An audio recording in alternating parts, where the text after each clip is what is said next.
Metro Exodus was released back in February 2019 as the third game in the Metro series, which was created by Dmitry Glukhovsky, the original writer of the Metro novels titled 2033, 2034, and 2035, respectively. The game itself following the story of Artyom, one of the soldiers of the Spartan Order within the Metro tunnels of Moscow, after a devastating nuclear war that destroyed the planet, which hosts what is to believe be the last remnants of humanity as less than 50,000 people. Given that I'm reviewing the third game in the series, you're wondering why I'm reviewing the third and not the first two, and I'll get to that. Out of 3 thus far, this one is my personal favorite and embodies the meme of you versus the guy she told you not to worry about vibes. Because holy shit, this game glowed up massively since the sequel. And I'll show you a few side-by-side comparisons of some of the main cast while I'm playing the video to show you what I mean. Of course, I can't talk about this without talking about the controversy during the release period of the game, and that'll have its own section down the line. Aside from that, it was rated pretty highly because of the effort the development team put in, and the author Dmitry, who personally worked on the story of the game and gave the development team creative control to work upon it. He also wasn't bitter about those changes because he didn't profit from it and considers them non-canon despite their popularity. Of all the shade I'm throwing at this game and certain individuals who won't be named during this production, I might as well start with the game's premise. Oh, I can't believe my eyes! Artyom, you alright? You play as Artyom, the main character of Metro 2033 in Last Light, 1 year after the Battle of D6. A massive military bunker underground that was barely held on by the Spartan Order against the Red Line communists. After which, Artyom retires to his old station of exhibition with his wife Anna Miller, daughter of Colonel Miller, and angriest father-in-law that could be. He sets out on a desperate attempt to contact someone from the outside world off what he thought he heard at the end of 2033. So his days are spent mushroom picking and exposing himself to radiation in hopes of finding life outside the deadly city of Moscow. Eventually, he finds evidence to believe there's life outside the city and sets out on a journey, along with some familiar faces and a bunch of new ones, to venture out of the dark metro tunnels into the world in search of a new home. That's all I'll say about the story for now. Calling all the time. Let's go home, dear, please. Going from the tunnels and city of Moscow to new locales was definitely the best step to take the Metro series going forward, and is a breath of fresh air. For some of these characters, literally. What the fuck was that? Ranging from lush forests, vast deserts, and a snow-covered city, the world itself is brimming with visual details and environmental beauty that really wasn't present in the last 2 games. Using the 4A engine throughout the series, going from this to this, shows they worked around the limitations of the engine and absolutely pushed it to the limits. The characters, creatures, environment, weather effects, even the weapons themselves all present quality in their presentation. Everything about this game compared to the last shows the amount of love and care that was put into this game. It definitely helps you get immersed. In short, this game got the drip. At least on the PC, the game can be tweaked, change the visual settings depending on your setup, and spending $2,000 on a brand new computer was absolutely worth the $3070 I got for something like this. A particular detail that always caught my eye in this game was the little things that appear. The more you use your gun, the dirtier it becomes, and it shows both visually and during reloading animations. Along with a gas mask, which as you take damage, it shows cracks beginning to form. Along with enough damage, a pseudo fix is applied before you get a chance to repair it again. And I'd like to talk about the character models for a brief moment. Using photorealistic representation with actual actors portraying these characters gives them a level of depth that the first 2 games didn't really have. Like I said, the original models were kind of generic. The only recurring character that returns from all 3 games is Colonel Miller and Anna from the second game. Either way, both of these received massive upgrades to their design and visual representation. After the first hour or so, you're dropped into the controlled open world, which is the best way I can describe it. You're given a main task to complete, but have total freedom on when you wish to do so. Which means you can explore the map, find postcards, new weapons, fight bandits, journal entries, even upgrades to your suit, gas mask, and weapons. It pays to be a kleptomaniac. Gone are the bullet currency of the first 2 games, where you could literally shoot your currency away for extra damage output. Now you have chemical and scrap you're primary two resources. The game is quite generous about them, so search the map in all the nooks and crannies and you'll find them. There are also safe houses scattered about to which you can craft items, clean your weapons, get some sleep, and heal up, which also allows you to go to either day or night, which both have their advantages and disadvantages. Nighttime is better for infiltrating bandit camps and generally sneaking around with ease. Guards are also less manned, with many sleeping during the night. However, the mutants of the world are far more active and get in your way far more often. Daytime has less mutants, but bandits are much more prevalent, and you can see much easier, which means your Sam Fisher escapades will be put on hold. Since we're going to be sneaky stealthy, get a night vision to... Are we rushing in? Or are we going sneaky beaky like? There are also side missions to complete with characters on the train that give you hidden karma points for being a good boy. No. Or you can toss them all away by being a complete psycho. Don't do that. For each main open area of the map, there's a faction that occupies it, each having a fucked up ideology, but aren't necessarily bad people. Except one half.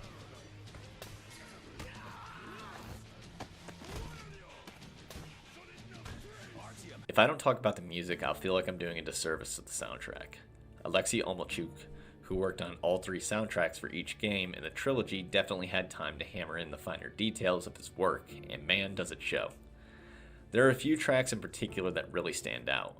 One is built around a Doom setting where you become a one-man killing machine against the Horde, another is a desperate attempt to reach that finish line with a glimpse of hope on the horizon, and a track that emphasized you won, but at what cost, including a train segment guitar duet. Without showing spoilers, there are some of the best scenes in the game with the music attached. However, there are some issues with the game.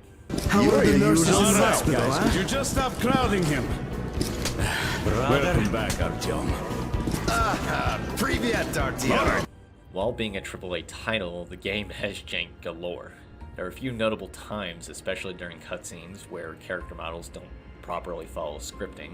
The movement definitely feels clunky whenever you're walking or running. Dialogue doesn't naturally finish. There was a glitch where I would float above the seat in the car when checking the map. The sound effects as well. While some are imported from previous games, many of which feel generic and overused, the gun sounds in particular feel generic and lack any sense of punch or style. Please don't make me ever use a boat again. Fuck the boat. Trying to use any sort of alternate items is janky as well, especially the throwing knives. Your aim reticule doesn't always match with the target, which made a quiet elimination of a bandit turn into a full-blown firefight.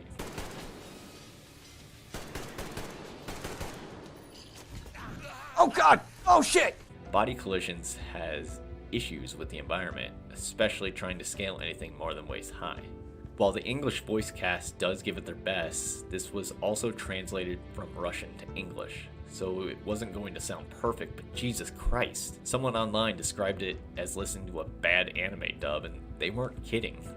What I recommend is to switch the voices to Russian, keep English subtitles. Sounds a bit more natural, and you get more character in a setting based in Russia. Фух, а солнышко-то припекает. Ты таратайки, я так понимаю, поболтать уже не получится? Несговорчивые какие. Though no Sneak Bloom, so that's a shame. Also, don't try and swim, as Artyom doesn't know how, which makes the first open world section hard when you have nothing but boats and water around. When the game first released, PC players were exclusively restricted to buying the PC port through the developer's website, which made the PC Master Race rather angry at launch, though it was a brief moment of it. The issue was fixed and it was made available on either their website, Steam, or GOG.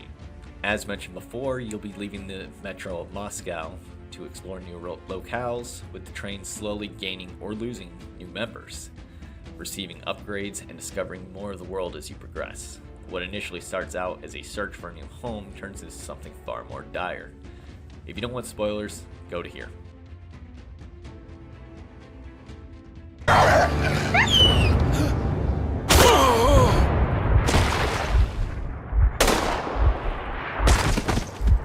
The whole reason you left the metro in the first place was because of Artyom believing he heard a radio signal of the outside world, and he did, only it was being suppressed by a series of radio jammers by a faction of the metro believing that the war that destroyed the world was still going on. so they figured playing dead would save a lot of them.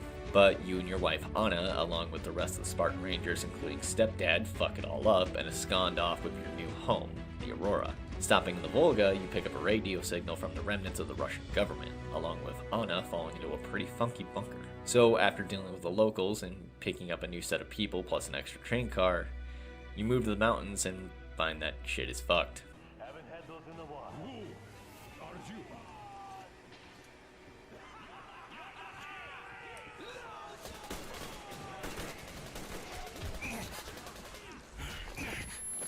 Escaping from the people jerky horde, your party decides to pick up some maps from the Caspian Sea, but now desert satellite station to find a new home. And it still has a funky cough, but I'm sure it's fine. Here you deal with oil barons and the dangers of capitalism in a post-nuke war. Better dead than red, comrade. Thank you, wife. Kill the Baron and move on to a wedding between two members of the train, only for festivities to be cut short.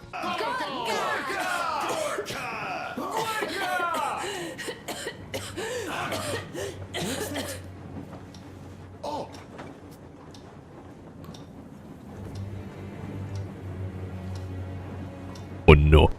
Now the paradigm has changed, helping Anna as her condition worsens by thinking fresh air. However, we also have crazy dudes here as well. Students that grew up after the teachers who brought them here died. Though they split up into two factions, with each differently interpreting their message, one being a bunch of crazy raiders, while the other a bunch of crazy forest people. Though this wasn't much of a place to stay forever anyway, as the dam to this valley is on the verge of collapse with a bunch of radioactive sediment behind it. So, after dealing with Patchy the Pirate and Smokey the Bear, you all collectively decide to find the Head-On to save her life. Head-On, applied directly to the forehead. You and father-in-law Miller both venture into the dead city of Novosibirsk to find the medicine to save Anna while everyone else heads to find a snowplow. And this is where the open nature of the game returns to more linear sections. While it seems like a large open map, it's quite the opposite. Fighting your way through the city and finding a child survivor among the dead city, you and Miller split up to search for the medicine in two different locations. Now, I'm no expert when it comes to radiation poisoning, but I'm pretty sure you don't start hallucinating like a bad LSD trip because of it. After a very long and tedious fight through sewer monsters, the tunnel of death, and blind monkeys, you manage to find it only to be knocked unconscious. Miller finds you later as he too passes out before you make that final drive to the Aurora, where Miller, despite his best efforts, dies from radiation exposure, helping you by giving you the last dose of the medicine. The Aurora arrives just in time to save your life before Artyom is declared the new commander of the Spartans before they decide to make the journey back to free the people of Moscow. It's a simple story from location to location while building the narrative off the last two games. And while it isn't necessary to play the other two to understand it, the context the last two games give is more weight to the story and the player's actions themselves. Once you finish the game for the first time, you unlock New Game Plus, which, as it implies, allows you to keep your weapons, upgrades, and gear once you reach the first open area again. There is also Ranger Mode, which reduces ammo capacity, and HUD UI for a more immersive experience, though it's available at the start of the game. The story DLCs, which I'll cover in another video, are best played after the main story is complete. While I do particularly enjoy this game, especially compared to the previous two, it certainly isn't up to shine as many other games during the time. However, I can't knock the passion and heart that the developers and the author invested so much life into the story and game world, and made a fan fiction into a multi-million-dollar franchise. Will there be more Metro in the future? Perhaps, but if this is where the story ends for now, I'm okay with that.